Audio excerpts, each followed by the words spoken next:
Hello, everyone, and welcome to Continual. Tonight, we're talking about the fandom of The Wizard of Oz, one of everybody's favorite childhood stories made Technicolor. So I have a wonderful panel tonight, and I'd like to have them introduce themselves, starting with Barbara. Hey, everybody. I am Barbara Evers, and I am the author of the epic fantasy trilogy, The Watchers of Manaya, and several short stories and essays and collections and things along those lines.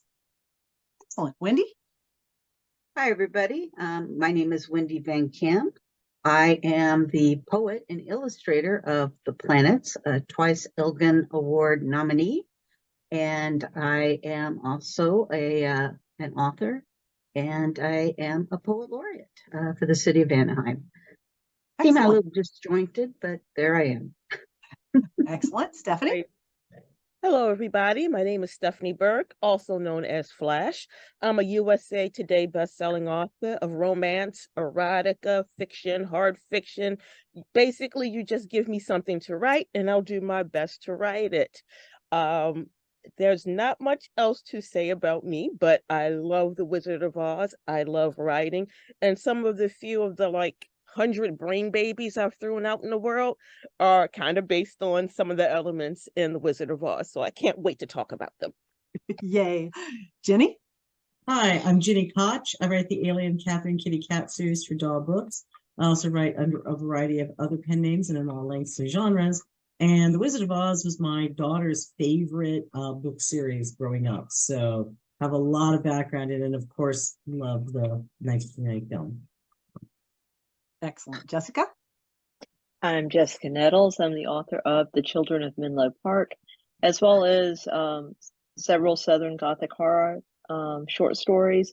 And I've been a big fan of The Wizard of Oz since I was 7. And I read the book and saw the movie and liked the book better. And I'm your host this evening, Jeanne Adams. I write urban fantasy, paranormal romantic suspense, and I too loved the books growing up. And I actually didn't know that there were 17 of them. My library only had 10, so I thought there were 10, but there are 17. So I thought we'd start by talking about the books a little bit. What was your first exposure to the movie or the book, and did you ever go back and read the book? Obviously, Jessica, you did, but what about you, Barbara? I didn't initially know there were books, and so my first exposure was the movie. And it came on TV when I was a kid. Every year at a certain point, there was The Wizard of Oz. You just watched it. The first one I remember, I had to beg Mom to let me stay up because I started when the flying monkeys came along. I went and got my stuffed animal. But the books, I don't remember whether I was in 3rd or 4th grade, and I ran across them at the school library. And I was like, what? There's this guy with a pumpkin head? What? And all of a sudden I have this awareness that there's all these other books and that it's just one of the books. And I think my library only had about 10 of them too, but I read every last one of those because I was just gobbling them up. Yeah, they're wonderful. Scarier than the movie, though. Lots scarier. Wendy, what about you? Wendy, what about you? Oh, sorry, didn't say my name, but that's all right. I basically saw the movie first, I think like most people. It's ubiquitous. It's on every year. It's really hard to miss it, to be honest. And I guess it was one of those movies that inspired me into filmmaking. In another life, I was a producer director in Hollywood. And the film definitely left its mark on me. It was in color for the time period that it was made. That was a rather new innovation, and a lot of the effects that they do really hold up even today. You watch The Wizard of Oz; it doesn't feel dated really at all. Maybe a little slow in pacing, because I think editing pacing has definitely doubled or even tripled in speed as it was back in 1939 when the film was made. But otherwise, the story holds true. It's beautiful to see. The cinematography is lovely. The illustrations that they used to create the fantasy backgrounds are just fabulous. It's a beautiful movie to watch, and I just have a great deal of appreciation for the technicality of The Wizard of Oz. It's really interesting. story- One of the facts I learned was that they considered cutting the song Somewhere Over the Rainbow because it was making the pacing slow and things too long. And I thought, oh, what a terrible thing that would have been, right? No. We need to have that song and Judy Garland singing it. Yeah. Of course, the film did make her career too. Yeah. And she got an Oscar, although she got a juvenile Oscar, which is quite odd. And that was one of the last times they gave it. Yeah. Stephanie, what about you? What was your exposure? The books to the movie, or did you read them afterwards? My first exposure was the movie. And I remember because that was one of 3 movies, everybody had popcorn, sit around the kitchen table and watch. They were The Wiz, The Wizard of Oz, and everybody's favorite, what is it, Joel Brenner at Easter, Moses. 10 Commandments. 10 Commandments. Yes, I'm surprised I forgot that. Thank you, menopause.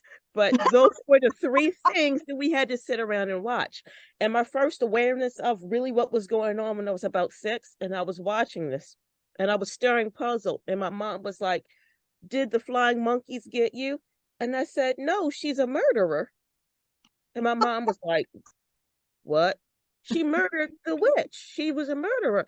And why did Glinda tell her to go ahead and kill this woman? Couldn't she have killed her herself? Why did she make Dorothy a murderer?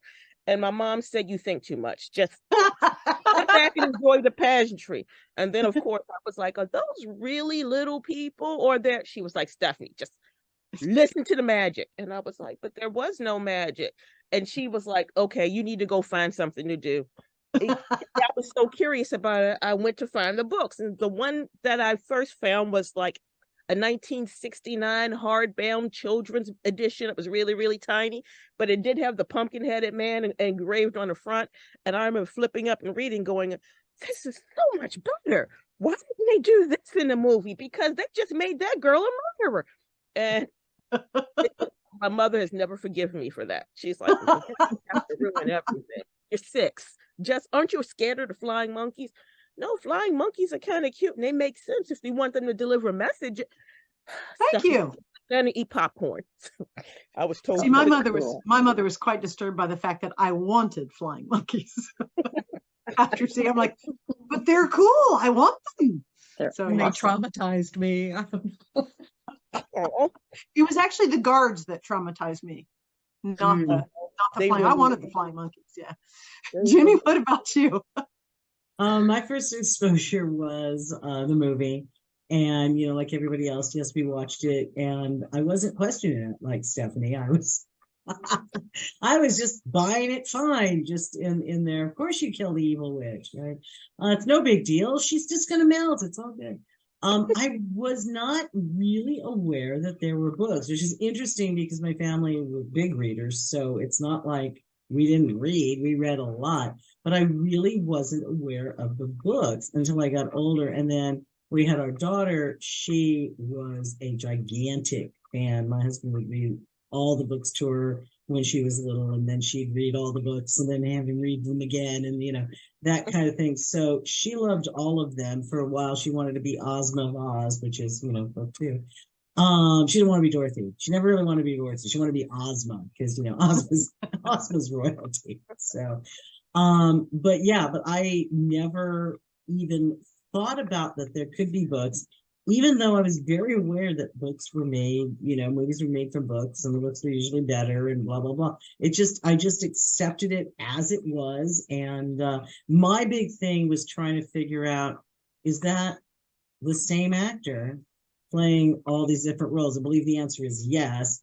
Yes. Frank Morgan played a million people in Oz. And that was I'm like, wait, is this a trick? Is he trying to trick her? Is that, because once you've seen it once, it's like, oh, that's the same guy, right? I had tremendous challenges with that. That was where every year I'd be trying to figure out, are we supposed to know that that's the wizard? Or are we not supposed to? Right. That's where my whole thing went. So I still have never figured that out. I still have They never were figured saving, if as that near was. as I can tell, the real answer is they were saving money, and he was the Yeah. guy for it. Yeah. You know, just put a big walrus on you in a hat. It doesn't even matter. You can be, you know, whatever. They're saving money on the film, and I instead am really looking for the intrigue, you know, and the is this a secret? So that Waiting for the other shoe to drop. In a similar way to Stephanie, I wasn't paying attention to that in the right way, you know. So I'm going off on the spy, you know, the secret intrigue. What is Dorothy really supposed to be figuring out? So, but I really did love it. You know, I watched it every year. I think we own it now. I mean, at this point, if you have a DVD player, you can own The Wizard of Oz. I think we do. And we have all. I'm sorry, Jenny. What? I said, and we have all the books. Oh yeah, absolutely. Yeah. Well, I'm sure you do with your daughter. In hardback, Right. full size in hardback. Yay, Yeah. Jessica. Okay, so somehow or another, I got the book. Maybe I'm getting the memory crossed up but I think I read the book and saw the movie. I think that's how it worked. And I'm not even sure how I got a hold of the book, but I can remember reading it when I was about 7 and just really digging it. And there were pieces of it when I did see the movie, and I'm like, it's missing. Why is this part missing? There are whole pieces of the adventure that are not in the movie. And I was kind of disgusted. That was the first time, probably one of the first times I was really mad at a movie for not having everything. I'm like, this is disgusting. What the heck? I do like the movie. Before everybody starts coming at me with, you know, the fire and everything, and the pitchforks, I do love the movie. It is a masterpiece. Yeah. The costuming is extraordinary. The special effects, everything about it. And I will sit down and watch it. And yes, I will sing the songs too. And my kids are like, Mom, don't sing. I'm like, shut up. I'm gonna sing. You're gonna have to deal with it. Okay, Mom. But the costuming is just extraordinary. And I don't know, I have a lifelong hatred of Glinda, and I don't know why I knew to not like her, but she's annoying as hell. Oh my God. I just like, talk to me like that. And oh my God, just go away, woman. What's wrong with you? Blonde, what do you expect? I know. Hey, I resemble that remark. Hey, seriously, y'all. I love my blonde friends, FYI. But she's just annoying, and I don't know if it's just that I have a dark soul, and I just can't believe that there can be anybody that's that perfectly good without some sort of dark motive underneath. There you I'm like, what is she really after? What the hell? I mean, You know. what Stephanie said, she's out And she's a murderer. to murder But the witch. Yeah. I have this whole thing in my mind where she's also a cartel leader. That's why she had to get rid of the poppies because the product wasn't moving quite. That's what the flying monkeys were for. I mean, I had the Moving product. and I was like, I mean, it makes sense to me. It makes more sense to me than Glinda, first of all, slamming some shoes on your feet that you didn't ask for, and then telling you go murder her sister. Well, and remember, the shoes are basically murder shoes. You're a target now. Let me slap a target on a 12-year-old girl and say, "Good luck to you in a strange, strange land. Run fast, baby." Well, and then she plays this head game with Dorothy. What the heck? She says, "Okay, so you have to go on this journey to Oz to ask for the wizard's help." She goes through literal hell. Mm-hmm. She makes friends, which is great. But she goes through hell. She goes through all this stuff. She gets to the end of the journey, and then Glinda says, "Well, you know, you could have gone home all along." Yeah. Don't play head games with the You had to know kid. it for yourself. Yeah. Yeah, you had to learn it for yourself. Journey. Yeah. That's where the cartel thing came in at. Who's going to care if you miss a 12-year-old girl, especially if she's cute enough to slip by everything else? I mean, she led you right to where the product was being distributed and created. I mean, wow, that was a whole cartel thing right there. So, I think You have to write that, Stephanie. I think we're all the anti-Glinda League. It really does Yes. feel, we're not the lollipop guild or you know, the whatever. We are the anti-Glinda League because Yes. Yes. like, Well, To the think about that lollipop because I guild was is always my a Glinda people, fan. so you know. there's I always a actually, I'm holdout, going to vote Barbara. for Glinda a little bit there because I liked Glinda when I was a kid. As an adult, yeah, all this stuff. But as a kid, I often took things just at face value. So I didn't see the murderer. Sorry, Yeah. Stephanie, I didn't see the murderer. I always liked her, but I think that has a lot more to do with my family dynamics maybe than anything else. And so Glinda was the beautiful witch that, you know, helped Dorothy. And then I knew in the back of my mind, well, she kind of messed with her, but I didn't really think a lot about it until I was an adult and I was sitting there with my daughters watching this thing going, hmm. You know, I sometimes think that the children that watch the film respond to Glinda as a mother.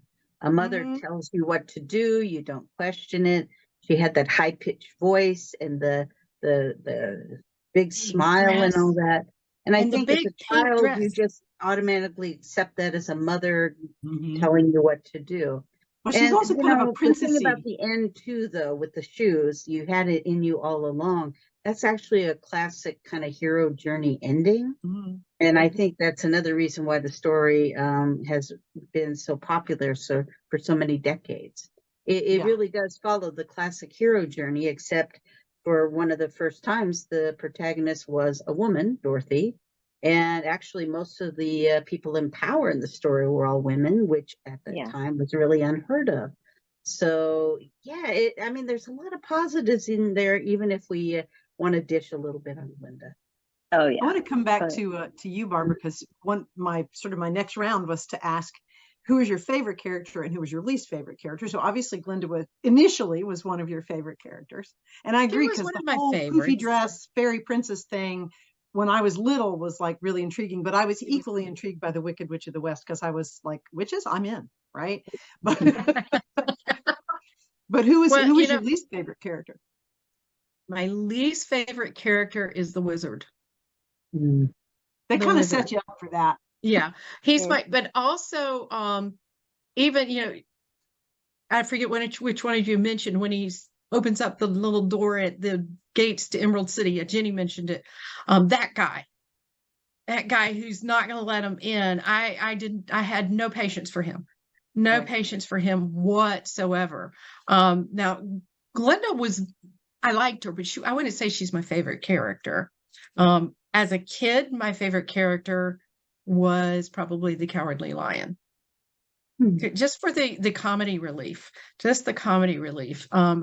As I got older into my teen years and then on up, it kind of shifted over to the Scarecrow, I think.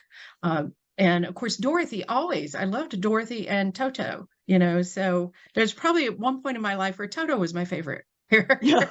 you know, as I am a dog person and I love dogs. And, you know, we talk about Toto in our regular everyday lives all the time. Shoot, Yeah. I'm a corporate trainer. I was teaching a class the other day and I was talking about an exercise and the responses I get in the past to the exercise, and it has to do with cats. And I said, sometimes people tell me lions, sometimes people tell me tigers. And this woman sitting in the seat that I was walking past right then said, "Oh my!"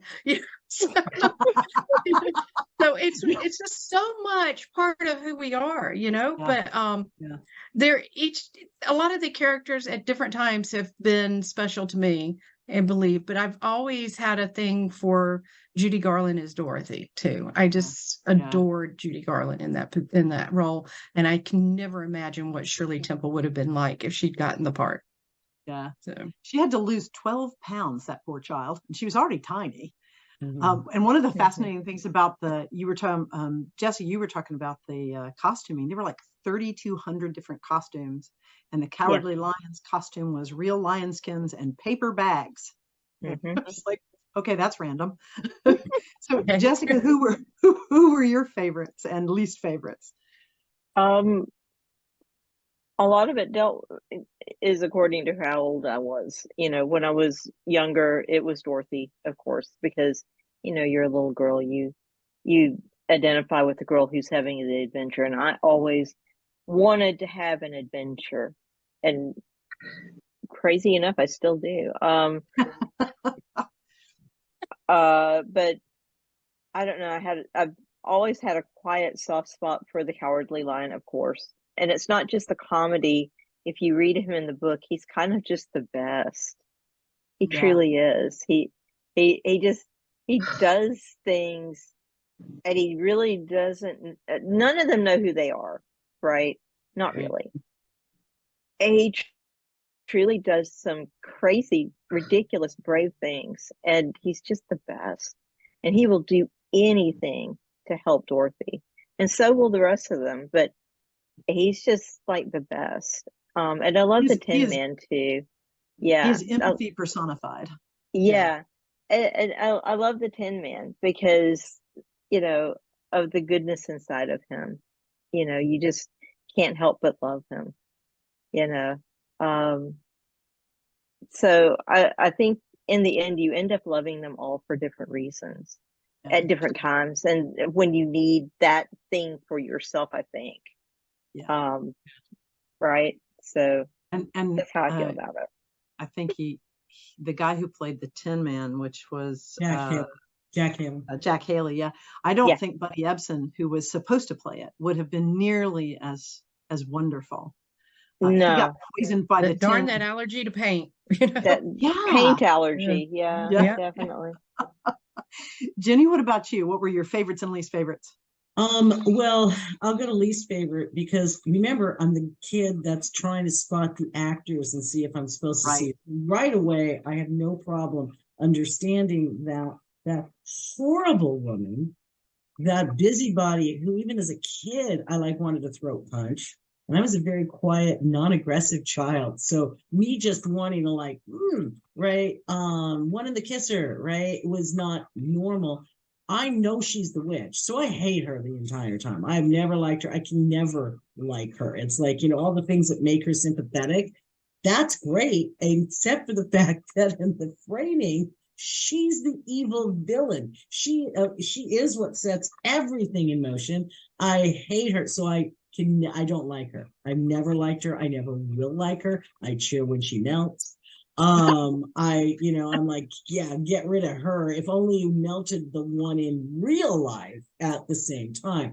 So I was super aware of these are the same. She's seeing her friends and family in different guises in Oz. So I was super aware of that. So yeah, she's always my least favorite. I think I'm kind of with Jessica. I like them all. Dorothy, obviously, as the lead character, and the girl and everything else would be who I related to the most. But I've got to be honest, my favorite is our con man, the wizard before he's the wizard. I loved him. The whole thing and he's trying to get her to go home because she's a runaway, right? And he's like, she says, yes, Emily. Oh, yes, right. All the con man tricks that Dorothy is just way too young to realize he's doing, but they're showing us very clearly. I'm always going to vote for the con man. So I love the wizard because it's this guy. He's a con man. Okay, he is this guy flung over the rainbow, trying desperately to survive and be as beneficial as he can be. He's really not trying to be a bad guy. He is as afraid of the witch as everyone else is. It's just that nobody gets to know it. You have to. The one thing on the Glinda defense team, because I can switch either way on Glinda. She sets this up because she's identified the person that is most likely to solve all the problems in the land, including getting the wizard to actually do something. Right. So she's sort of set in motion. She's very Machiavellian, right? But she sets stuff in motion. So that the heroine's journey here still ends up saving Oz. I mean, Dorothy essentially rescues Oz while she's doing this. So like I said, I hate the witch. I just hate her because I know who she is in real life, and I hated that woman. I hate busybodies like that. I have never liked them. They all need to have water thrown them in a melt. And I cannot wait to ask Stephanie this question. All right. Favorites, Oh not dear. favorites. My favorite of all times is Toto. I'm sorry, Toto was getting out of Dodge. All this stuff was going on. He was making for the exit stage right, and they kept grabbing him, pulling him back. So in my mind, it's like, I keep trying to get out, but you keep pulling me back in. Poor Toto. For a while, it was the wizard. And it was like, oh, okay, this guy landed in a bad situation and made the best out of it what he could. If you fell for his tricks without researching it, then you were stupid. So all the people were stupid. And I was like, oh, really? They're stupid. But then the thing that made me not like him is the fact that he made Dorothy go off and become a murderer. So it's like, well, you got two people. Why did he tell that young girl who was scared to go and take care of your problem? Because she was your problem, which goes into the cartel thing, actually. But on top of that, it was like, you knew all along what you were doing with this little girl.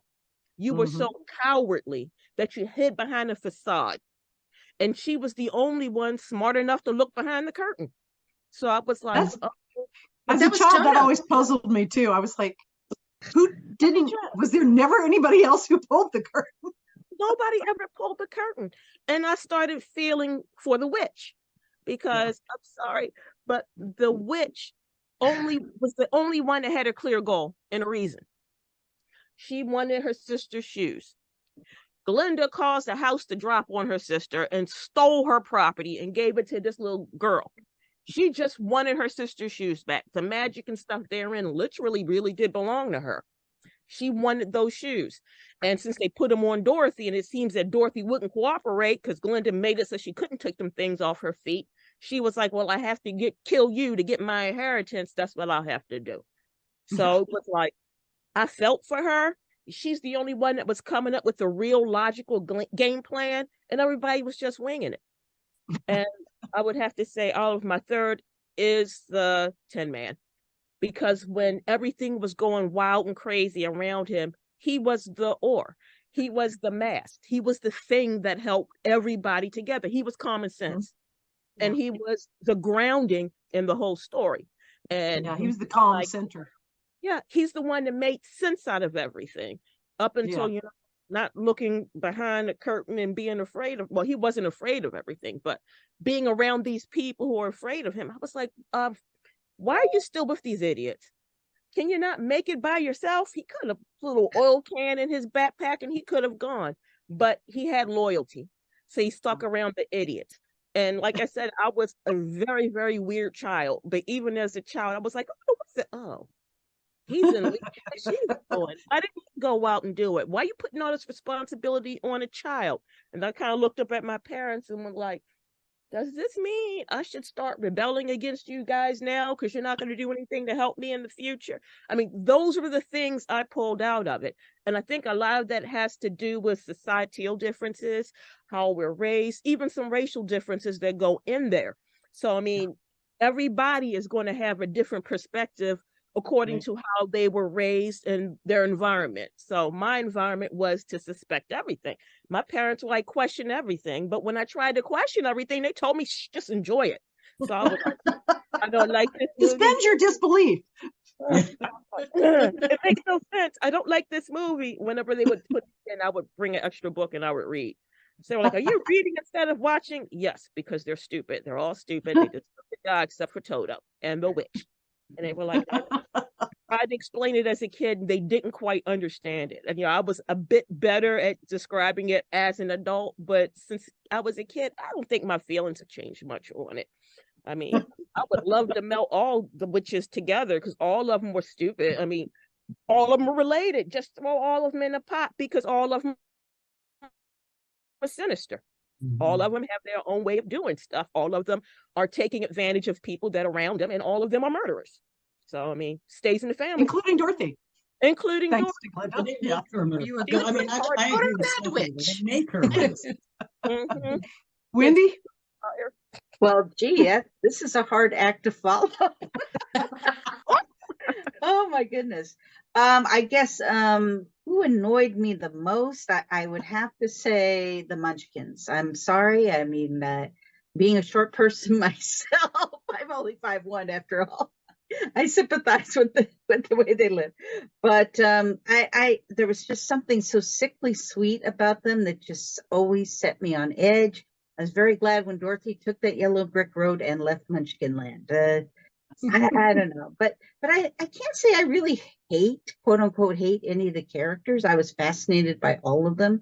They all have a classical a place in the story, and even though the witch was evil, Glinda was out to kill her, and I had a little sympathy for the Wicked Witch of the West. It was almost like she was reacting to things that were happening to her. But of course, she was the villain, and being a young person, I did identify with Dorothy, so I knew that it had to be done. I guess the one character I admired was the Scarecrow, because he was the thinker, he put the plans in motion, he was kind and caring, not only to Dorothy, but to the other members of the team. And he did everything he could to see them through. But I also like the Tin Man because of his staunch loyalty and the loving heart that he had for everyone, the empathy. Cowardly Lion, I don't know. I didn't really care for him that much. I don't dislike him, but he didn't really leave much of an impression on me in the movie. He was comedy relief there, and I didn't really, I don't know. I think I like the Scarecrow and the Tin Man much better. And Dorothy, I didn't really have feelings about. Just simply, she was the person I identified with, if that makes any sense. She was the person I was experiencing the adventure with.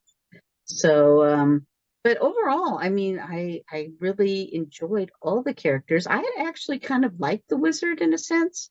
I know a lot of people are upset because he's that man behind the curtain, but I really liked the vulnerability that it showed when they did rip the curtain away. And there was this little old man just doing what he can to keep things together.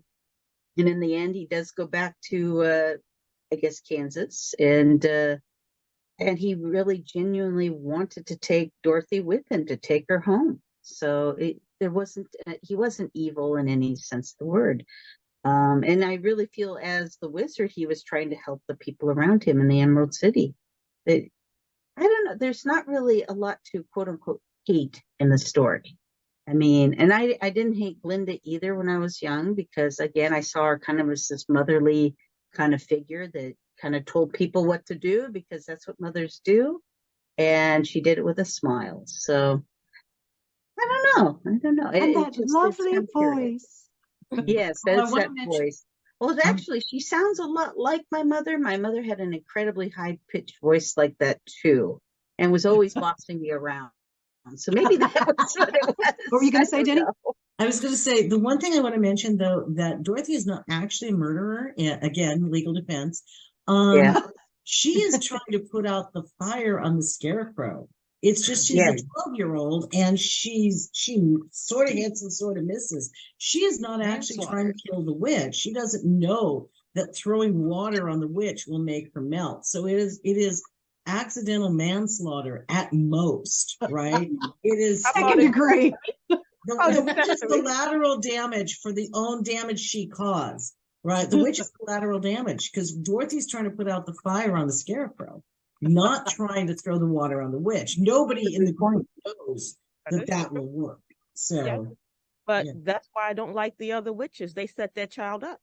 I'm with you on that. No, I'm with you on that. But Dorothy isn't actually a murderer. Dorothy, at most, you have accidental manslaughter. It's not an intentional act, and it's not something she knows will harm. So the intent was not premeditated. It's not premeditated. I think that's one of the reasons why I am so harsh about this movie, because I recognized the greatness in it at the time, but I could not relate to any of the characters. There was that barrier there. And I remember looking at them going, they're all stupid. And my mom was like, you're way too young, to have this attitude. But it was like, I'm sorry, I couldn't relate to any of these people. They're all horrible people in my mind, except for the dog. So, I mean, the dog and the Tin Man. So those and I'll say, the dog got paid really well. apparently. Oh, The wow. dog got paid better than the Munchkins and almost as well as Dorothy. That I believe. wow. That I believe. Takes a lot of training to make a dog an actor.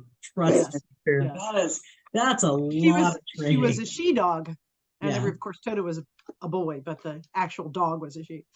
Oh, So it started showing on TV in 1956, so everybody got exposed to it. That's when it became, hugely popular. Although it did win, it was nominated for 4 Oscars and won 2, plus Judy Garland's little tiny juvenile Oscar. But it was then very celebrated after it started showing on television. And we come into the 70s, and suddenly there's this absolutely wonderful adaptation for stage and screen called The Wiz, which is brilliant on stage. Yeah. The movie leaves a little bit to be desired, but the music is absolutely fabulous, and they absolutely got the most top-notch people to be in the movie. It was brilliant. So, Wendy, did you see the movie at first, The Wiz, and what was your reaction compared to your childhood favorite? well, I have seen The Wiz on television. I have not seen it as a play. But I agree, the music is fabulous. I like the music in both of them, even though they're 2 different styles, but both excellent. And I think in many ways I like The Wiz a little bit better than the original, just because it has more of pacing. It's faster. It I don't know, maybe just seems more today, if that makes any sense. The original Wizard of Oz is more like a fairy tale, which is what Frank Baum wanted. He was writing an American fairy tale, and that's why we have twisters and things like that in it before no tornadoes in Europe, right? So he wanted to create something that was uniquely American, and an American fairy tale. So The Wiz, though, is more of just taking that concept and moving it to an urban setting, which is just fascinating. I love both of the films, but I really like The Wiz a great deal. Yeah, The Wiz was one of my favorites in that sense too, because I just felt I could connect with the characters far more than I could the other one. Stephanie, what was your feeling about it? You said it was one of the must-watches, so. Yeah, I mean, we sat down to watch The Wiz as a family because there was nothing else like that for people that look like us. Right. So it was like there was a lack of understanding between The Wizard of Oz, and there's that huge gap between that and the urban setting. The poverty is different. The reactions of people are different. The motivations and the worries that these people have are different. That was more relatable to me than fantasy like that. And I think it was because we took a dose of what was actually going on in the world at that time and managed to make points by putting them in this, basically, all of them were like animations, live action animations is what they all seemed like that to me. But I could really relate. The music was amazing. The dancing was great. And it was more understandable. And I love the fact that they leaned into stereotypes and things, and nobody felt anything wrong with it. I mean, because just the flying monkeys had these really gigantic big lips. That was the style of the artwork in the 70s and stuff. The exaggerated features, all of that played out. And you could see scenes of it in just about every scene of the movie. So, I mean, was so amazing to me to see that. The singing had me going on, the understanding was there. And that's the one when I felt that Richard Pryor's The Wiz was perfect, but I felt something for Glinda too. I mean, because when she was up there singing Nobody Bring Me No Bad News, running the sweatshop, I kind of understood that. Yeah, I don't want to hear anything bad. Just leave me alone. Everything's coming in is bad. I just need some positivity. So I kind of felt that too. And I think she was more honest portrayal in some ways, in the sense of, look, I just need some positive space here. Please, and I thought Eveline was, while stereotypical and sort of like the evil villain, right? I thought she was brilliant. Couldn't flush down the toilet. Well, it's a water thing, we got to stick with the water theme. It's so many people have done the scene when they've gotten watered down and everybody peels out their skin and they basically show the person that they were always inside. Oh my goodness, the Family Guy had one episode and they were like, the cops are gone. They're like, really? The cops are gone? It's free. And all of the white people on the street unzipped it, pulled out these white people suit and started doing, there were black people starting to do the dance. And the poor little Asian reporter's just sitting there like this, while all this is going on. I was like, yeah, so people still remember parts of that the same way they remember parts of the Wizard of Oz. So. It still crops up as an Easter egg in all sorts of places. There was one of the lines from one of Michael Jackson's lines, and I can't remember what it was, but it's in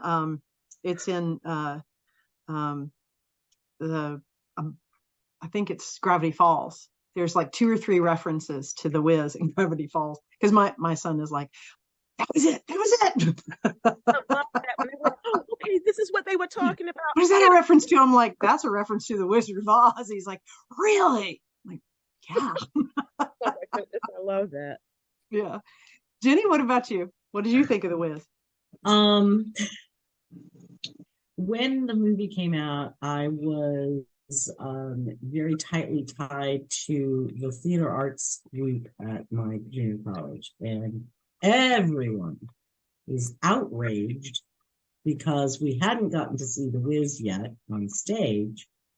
And oh my God, are you kidding me? Diana, she's so freaking old, Ross. And so we saw the movie and we hate watched it because even though none of us, I want to stress, none of us had seen the play, but we were all in love with the play. We hadn't seen the play, but we loved the play. Okay. The book and the music. Well, we wanted the play, and we were not, it did not come around to us at any time that my group, that we were old enough that we could have gone to see it. And so, but we love it, right? Because we're theater people, and I'm associated theater people, and we love the theater, right? So everybody's like, what's wrong with the girl who originated the role on Broadway, right? So we're like, we don't know this girl, but we are behind her 100%. We're like snapping down jets and sharks, right, to defend her honor for how she should have gotten the role. Even though it's super clear that they gave it to Diana Ross because she was the biggest star of color at the time. And okay, so we hate watched it. So I've never watched it since because there's still that the play is better. I have still never gotten to see the play. The play is better. I'm so sorry. The play is more age appropriate and it is better. I cannot get past that. The association of the play is better was so strong that I can't even, like, the whistle come out and be like, no, the play is better. It's like, how many times do you see it? Never, but it's better. I have this problem with Sweeney Todd.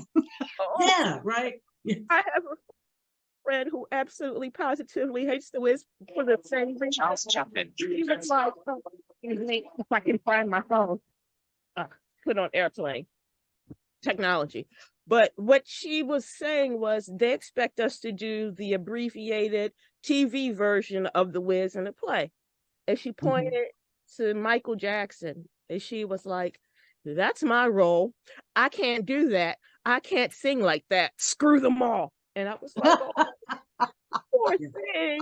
And the other one was like, I can't sing like Diana Ross. Are they crazy? And then the guy put it to me and was like, I got this. A teeny. I got my lines. And I was like, wow. This is why I was like, I need to stay away from some of these theater people. Yeah, no, I'm telling you, the play was better. Have you seen it? You still hold by that. You had this entire group of kids that we were like, no, the play is better. And one day we will see the play and we will know it is better. But until then, by God, the play is better. And Diana Ross is, 30 years too old for this role. And everything, which she was. And her little dog, too. She was. Really, she's way too old for the role. And the adaptation that they did to try to make it work for her, I thought was well done, but I still hated it because the play was better. Jessica, did you have a reaction so strong? I was sitting back trying to remember. I saw it on television.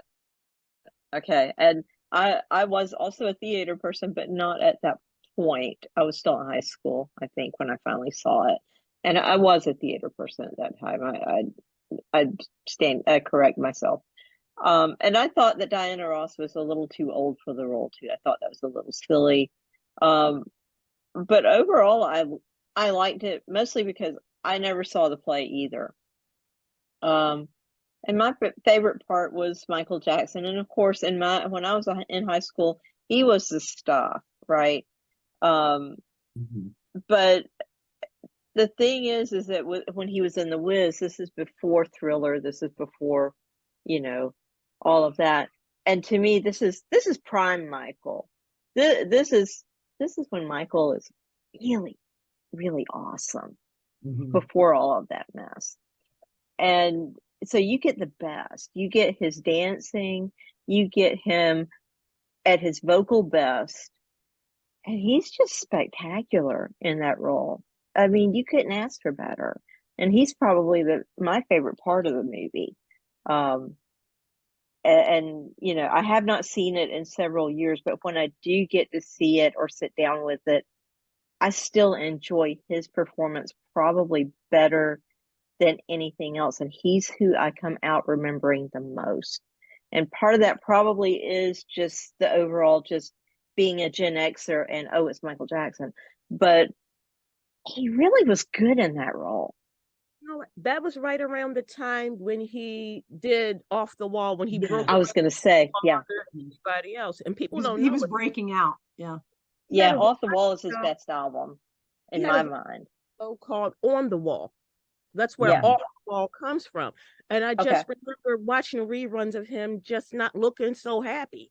But when he was doing The Wiz, it was like the best singing. It was like, finally, I'm free. I can let all this out the way I want to. Yeah. So I feel you on that one. I thought he really lit it up. But I mean, you can't go wrong with Diana Ross, Michael Jackson, Nipsey Russell, Lena Horne. I mean, Lena Horne, please. Lena Horne. You just cannot go wrong there. Barbara, what about you? So I actually was looking to see when the movie actually came out, because there was a play. Jeannie, how was the play? There was actually a play. It was better. It was better. I didn't know there was a play. So first of all, sadly, I really did. I didn't know there was one, and actually, it came out on October 24th, 1978. And because of what was going on in my life, I eventually did see it on TV at some point. But I was in a very weird point in my life. So I don't have a lot of memory of it, except for thinking, one, Diana Ross is too old for that role. Two, Michael Jackson. That's a pretty good idea. I like Michael Jackson doing this. And of course, Ease on Down the Road. Yes, that song, everybody can sing that song. But I really should go back and watch it. Yeah. Because it's been a very, very long time. And I can't tell you a whole lot about it, to be honest. My expectation is if I go back and watch it, and it's a big if, because as we know, say it with me, the play is better.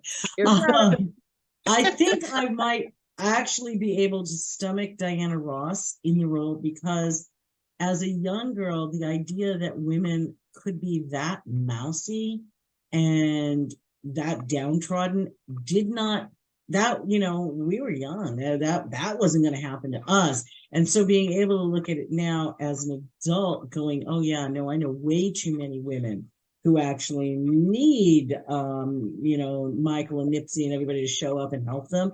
I think I might have a very different take, but the play will still be. But for now. Well, interestingly enough, there have been a couple of television shows in between 78 and when we get Gregory Maguire's book in 1995 that looked at Dorothy at different stages of life. Now, they were never really popular. They never really caught on. And it really wasn't until Gregory Maguire wrote his book in 1995. It's called Wicked, The Life and Times of the Wicked Witch of the West, which complete perspective shift. And as Barbara is just mouthing, wonderful, right? Taking a completely different take on how this goes, right? Politics, internecine warfare, it's really great. And again, the books are really different than what the stage play became, but they really fed, they were what the stage play is based on. So Barbara, let's start with you. You obviously loved the books because you said wonderful. Did you read them before? Yes. Well, when I read Wicked, it had just come out in paperback. So I read it early when it came out. I don't remember which of Gregory Maguire's books came out in which order, but I think I'd read something else by him first. And so when Wicked came out, I was like, cool, let's look at this through the Wicked Witch's point of view. I love this. And so I just gobbled that up. And there was so much that made, the Wicked Witch such a sympathetic character, and you hated the Good Witch. And, that is one of the things that I think in the Broadway play, that's a very interesting dynamic. They do a really good job of playing them off of each other in the play. And I'll be honest with you, when I finally saw the play, it had been so long since I'd read the book that I didn't have to go through they didn't do this or they didn't do that. I mean, how the Wicked Witch was conceived, obviously it's not in the play, but that whole part's not in the play, but the whole political part of it was just fascinating to me. And then I had to sit back and look at the original stories and look at the politics of the original stories, because it had been years since I'd visited the original stories. And then I'm like, oh my gosh, this is really very cool, because let's face it, everybody believes what they're doing is right. Everybody's got a reason why they do what they do.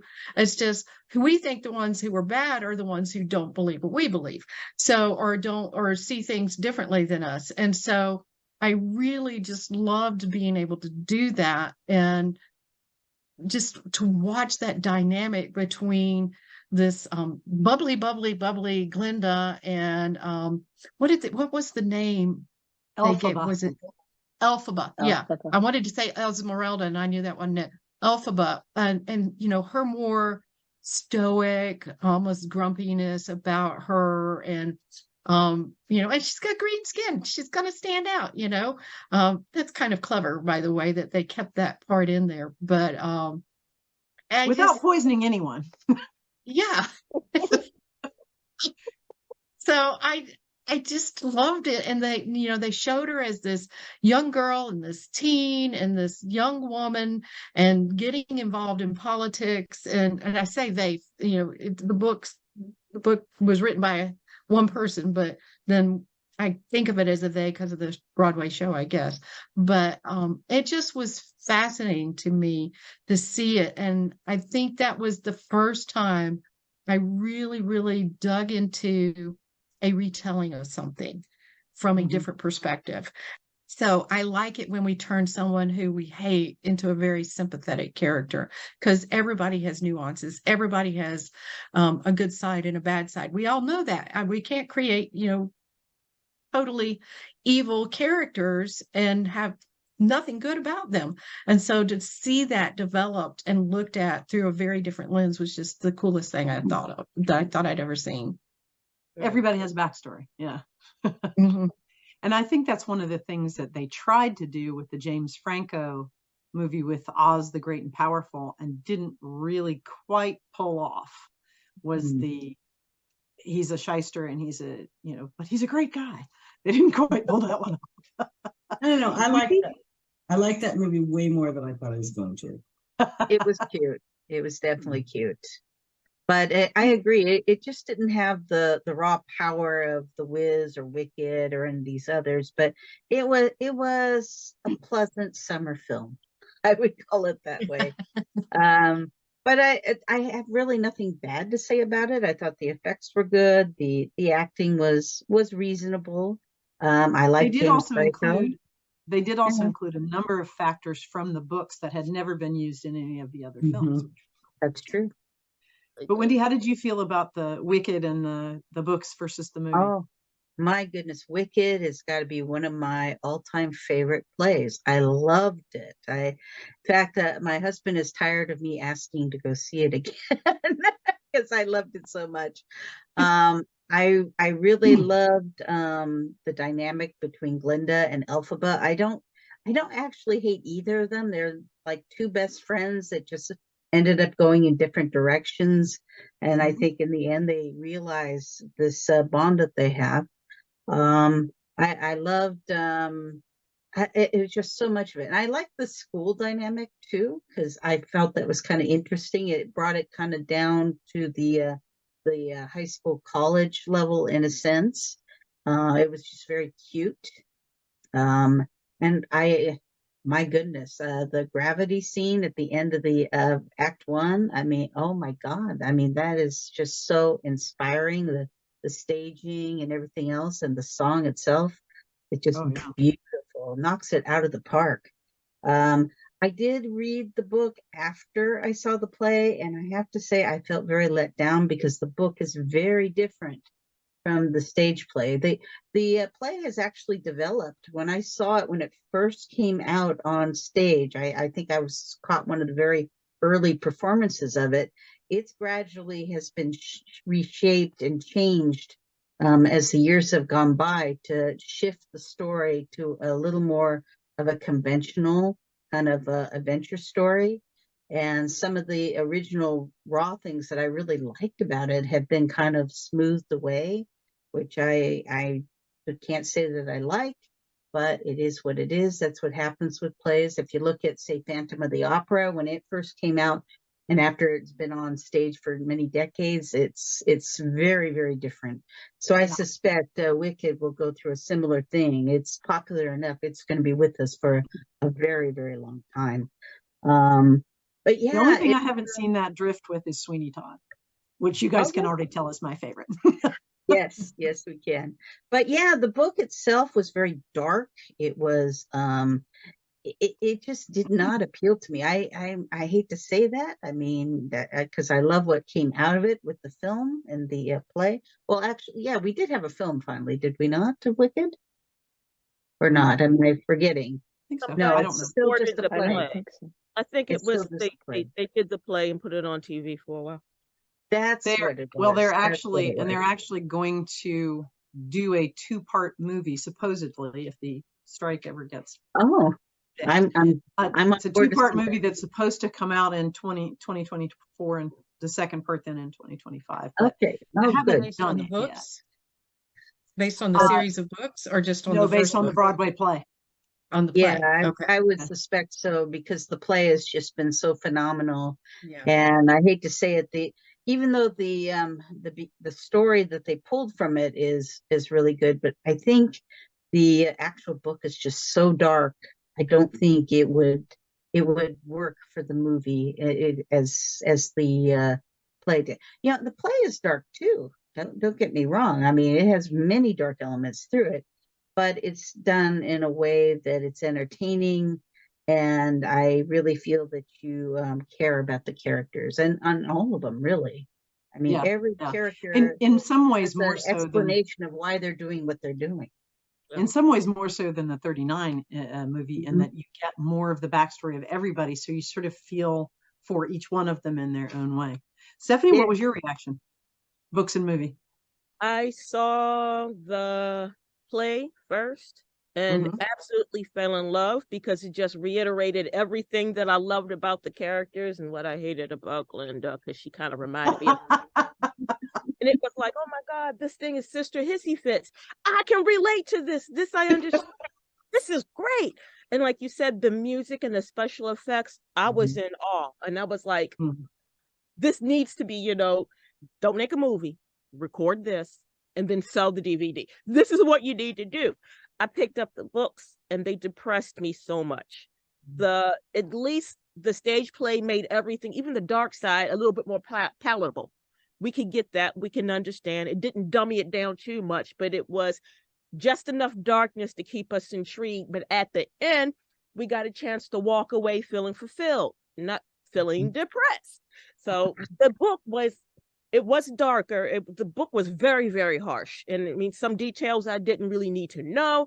But I was like, at the end, reading, I got halfway through the book before I put it down because it was doing absolutely nothing for me. I was not satisfied. It was like a downward spiraling pit. And as a, I am a very bad manic depressive, bipolar. I have a very bad bipolar condition. Reading that was just pulling me down. Then I started writing about monsters and how evil people are and all that. I was like, no, let's put this book down. Let's not go there. Let's go back and let's see if we can find the play again. Let's go watch the play again, because the play at least left you on a high note, kind of sort of. You understood what's going to happen after that. But it was so great, like you said, to get backstory, because that gave you more understanding of each character's motivations. And I love that. Well, I mean, I'll defy anyone to find a better, more triumphant song than Defying Gravity. I mean, I remember everybody was talking about Let It Go. Yeah, I was like, yeah, no.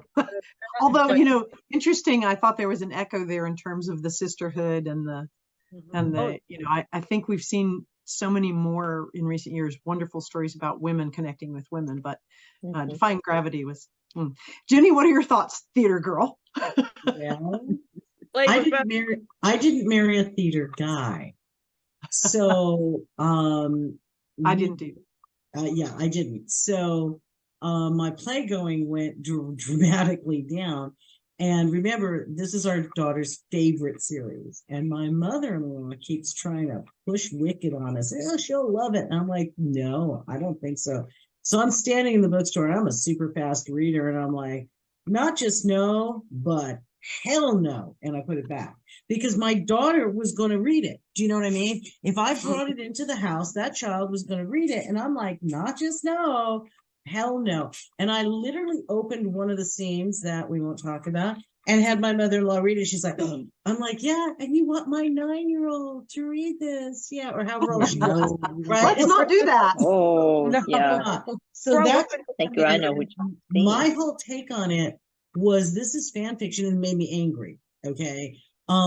Because I wasn't writing yet, so I didn't understand why you would do a take like that. It was just you're taking Baum's beautiful books for children and twisting them into something he never intended. And I was just like, no. And my husband was even more no. So the books have never entered our house.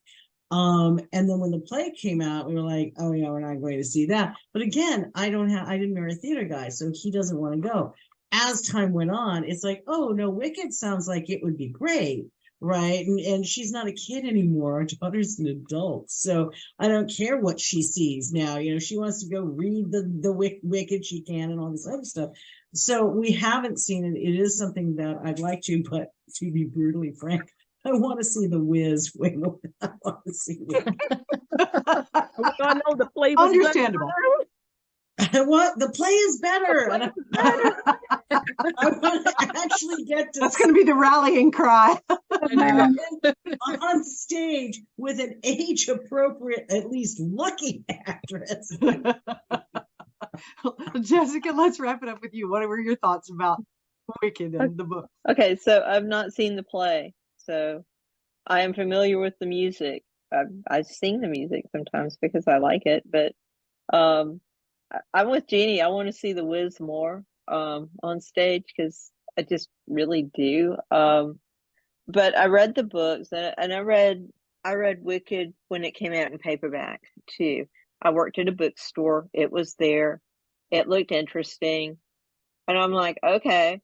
So I picked it up and I don't know. I'm a weird person, I guess, because I was going through a dark period at that point. That I went through a really rough divorce, and it was one of the books that I picked up. I picked up that, and I picked up Neil Gaiman and started reading him, which is lots and lots of darkness, right?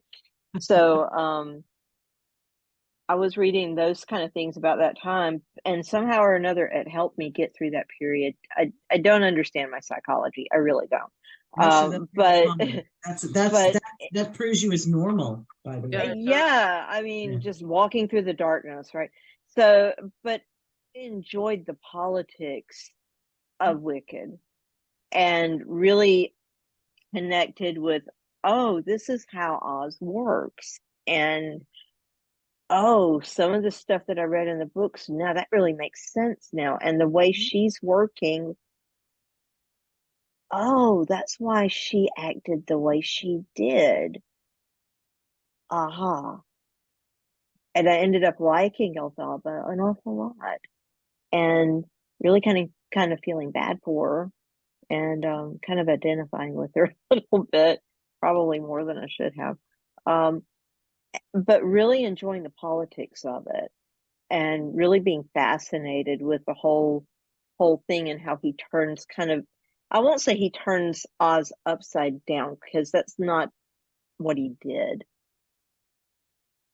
He opened up a more adult understanding of that world.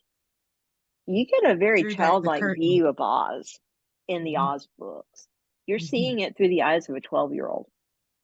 So of course she's not going to understand the politics, and you're not going to understand why Ozma is doing the things she's doing, or why the wizard had to take over like he did. You don't know the motivations of the adults around you, but the adults know. Yeah. And so seeing it from the adults' eyes is a very different experience. And for me, it was a very, I don't know, I enjoyed it. I enjoyed it a great deal. High five to you. At least there's one person on my page, on my side. I fought squarely in both camps because I had a love-hate relationship with the books. I'd read them for a little while and they'd just be way too dark for me and I'd put them away. But then I'd think about it a lot and I'd be like, and I'd read the rest of it and then I'd be like,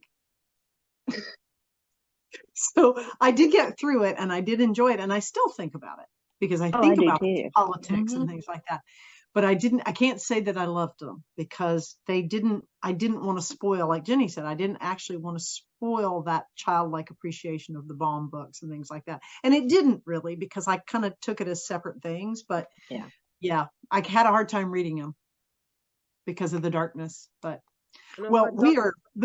this has been so fun, but we are out of time. I wanted to talk about the anime and stuff, but we didn't get to it. Let's go around real quick and tell people how they can find you. Let's start with you, Wendy. Hi, again, I'm Wendy Van Camp. You can find me on my website, which is wendyvancamp.com.